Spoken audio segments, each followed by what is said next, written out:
Justice is conscience, not a personal conscience, but the conscience of the whole of humanity.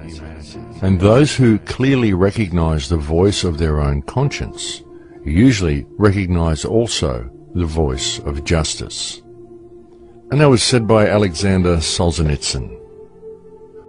Now, as alluded to by Mr. Solzhenitsyn in the aforementioned quote, justice and conscience are indelibly intertwined. One simply cannot exist without the other. In fact, it is even quite conceivable to say that the two are each other, because where true conscience is present, we will also find justice. Because, of course, justice is defined by conscience. I used to have a saying that I used many years ago when I was younger. Well, maybe not a saying exactly, but kind of a self-awareness routine that I used to go through when I was conversing with people. And if I had something that I particularly wanted to say, you know, sometimes you're in a conversation and you really want to interject. There's some line you want to say, there's some point that you really wish to make with the people with whom you're conversing. You often don't know why. Sometimes you haven't even actually thought about the comment. You just know that it's something that you really want to say. Often you say it, and then after you've said it, you think, oh my God, why did I say that? Even though perhaps it felt quite good saying it at the moment that you did. But you regret it later because you realise that what you were saying wasn't really coming from conscience. It wasn't really coming from that which is just. And so before I would interject into any conversation, I used to always ask myself 3 questions about what I was about to say. Is it kind? Is it true? Is it necessary? And if I wasn't sure that it was all 3 of those things, then perhaps it was not worth saying at all. But really you can cover all that in one question, can't you? And that is it just? Now, when we look at the world today, something that becomes glaringly noticeable above almost all other issues is the amount of injustice. And not only the injustice that's done in the bombing of foreign countries, in the jailing of people such as Schapelle Corby, but the injustice of the entire system itself, and the injustices performed every day by people within the system. I mean, some of the things we see today are absolutely extraordinary. There's no other word for it.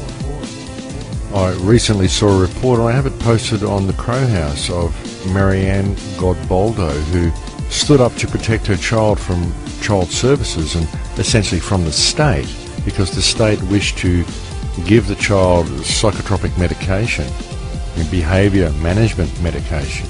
And when the mother stood up against the system for doing this, they literally sent a SWAT team and what looked like a suburban tank around to her house to extract the child from her possession. And you've really got to wonder at the mentality of the people who are carrying out this act. I mean, regardless of the fact that the state gave them the instructions that, okay, we've got a mother here who is not letting us give her child medication that the state demands that the child have, regardless of the wishes of the mother or the needs of the child. It's just what the state says, and I've got it here on this piece of paper that says we have to go around and extract this child from this woman.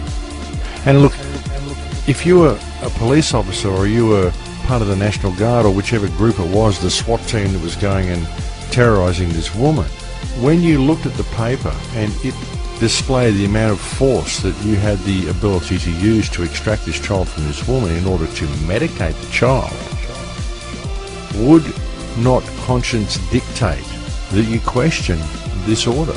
Question the forces from above who gave you this order. If they are telling you that you have authority to use this much firepower and this much heavy weaponry and this amount of officers to go and extract a child in order to forcefully medicate it, I mean, you would have to ask why.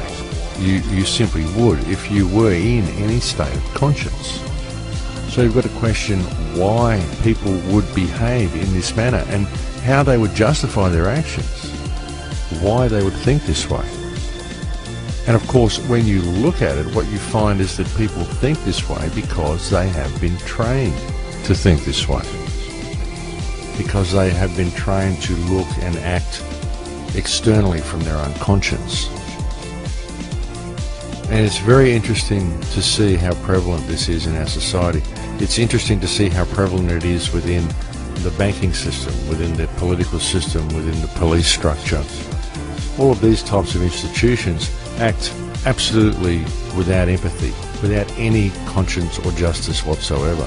And it's very, very telling to look at our legal system and see how unjust the legal system actually is. I mean, even when people go to court, they say, well, the court isn't about justice, it's about the law.